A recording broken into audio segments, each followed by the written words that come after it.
perkenalkan, nama saya Dr. Putih Ramadan dari kelas 8D. Kami sekarang ingin mewawancara kepala sekolah nih tentang program sekolah kita yaitu Zero Sampah. Yuk kita masuk. Assalamualaikum warahmatullahi wabarakatuh. Waalaikumsalam warahmatullahi wabarakatuh. Perkenalkan, nama saya Inesta. Jadi di sini saya ditugaskan untuk mewawancarai Bapak Soeharna mengenai zero sampah. Mulai ya Kak, mari kita mulai. Jadi untuk pertanyaan pertama yaitu apa pengertian dari zero sampah yang diterapkan di SMP Negeri 113 Jakarta? Pengertian zero sampah, zero itu artinya nol atau kosong ya. Sampah berarti sesuatu yang tidak bermanfaat ya, sudah bekas ya. Untuk penerapan zero sampah di SMP 113 Jakarta adalah diharapkan bahwa tidak ada sampah apapun ya, yaitu di lingkungan sekolah, baik di dalam kelas ataupun di luar kelas. Untuk pengertiannya di sini adalah bukan hanya sampah plastik, bukan hanya kertas atau lainnya, tapi juga segala hal yang sekiranya tidak perlu berada di lingkungan sekolah. Misalkan kayak buku, karet, buku, permen atau lainnya.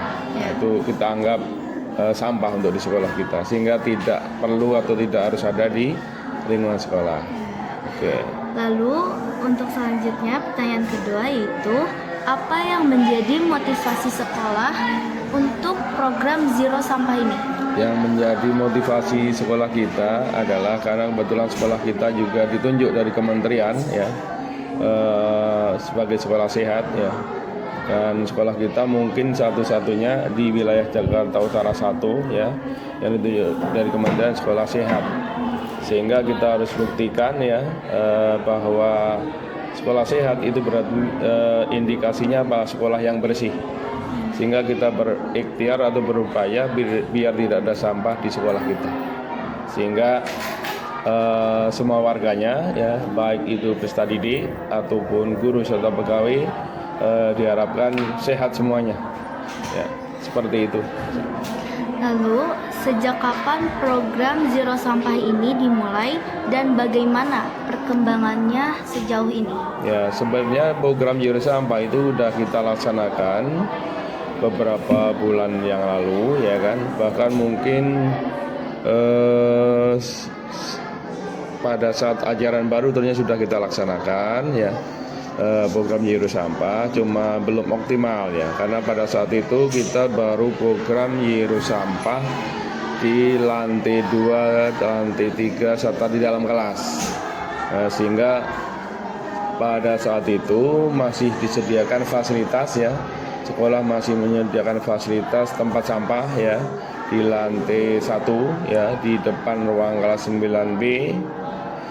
Kemudian di depan ruang tata usaha, selanjutnya juga di depan ruang UKS, serta masih ada gerobak ya kan, gerobak sampah saat itu di pojok ya kan, yang sekarang mungkin sudah nggak ada lagi ya, sekarang jadi tempat parkir ya, sudah rapi ya untuk naruh sepeda motor Bapak Ibu guru.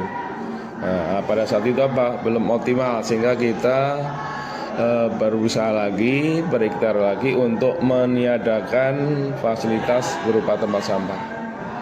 Perkembangannya seperti itu ya, berangsur-angsur program itu berjalan hingga sekarang, dan sepertinya ada progres positif seperti itu. Lanjut. Selanjutnya, bagaimana proses perencanaan dan pelaksanaan pada program ini? Untuk proses pelaksanaannya, pertama kita sekolah ya itu membuat tim berupa SK. Jadi kepala sekolah membuat SK, ada tim zero sampah, itu terdiri dari kepala sekolah penanggung jawab, kemudian wakil kepala sekolah, kemudian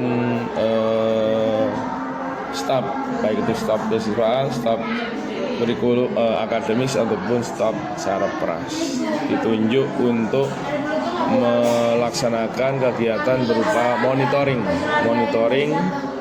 setiap hari di lingkungan sekolah secara terjadwal begitu. Lalu bagaimana program Zero Sampah ini diintegrasikan ke dalam kegiatan sehari-hari di sekolah? Ya, itu diharapkan program Nyuruh Sampah ini diintegrasikan di program sehari-hari ya.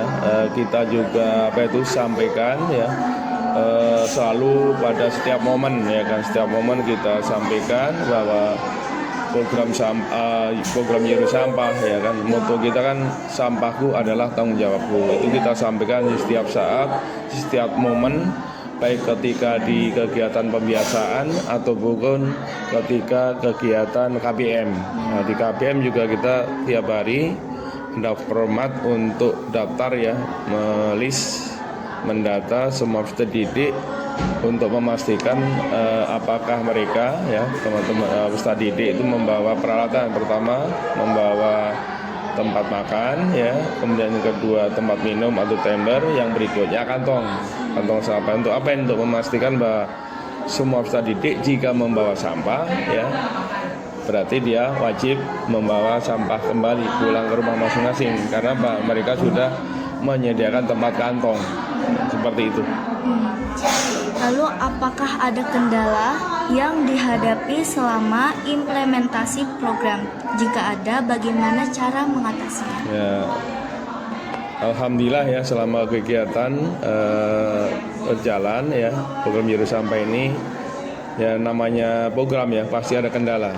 Nggak mungkin semuanya itu berjalan lurus ya, lancar ya. Semua apapun ya, semua program kegiatan apapun pasti ada kendala. Kendala pertama mungkin datang dari masih kurangnya kesadaran dari peserta didik itu sendiri.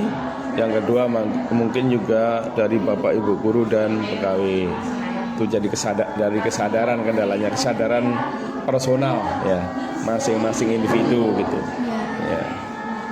Lalu program edukasi seperti apa yang telah dilakukan untuk meningkatkan kesadaran siswa tentang pengelolaan sampah? Ya, untuk program edukasi pertama ya kita sudah sampaikan ya melalui informasi-informasi, misalkan pada saat upacara ya kan, pada saat pembiasaan, kemudian pada saat pembelajaran di masing-masing Bapak Ibu guru ya.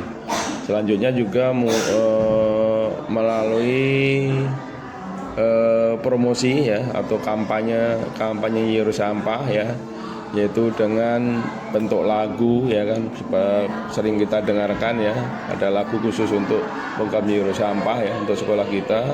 Kemudian juga ada kampanye ya melalui media sosial, yaitu video, dengan harapan dengan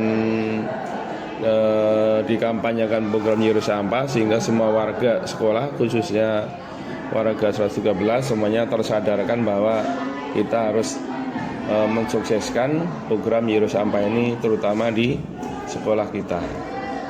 Kita sampaikan bahwa warga DKI ya, kita kan masih DKI ini ya, kan pernah naik busway atau kereta ya kan. Kita lihat di busway, di kereta ada nggak sampah?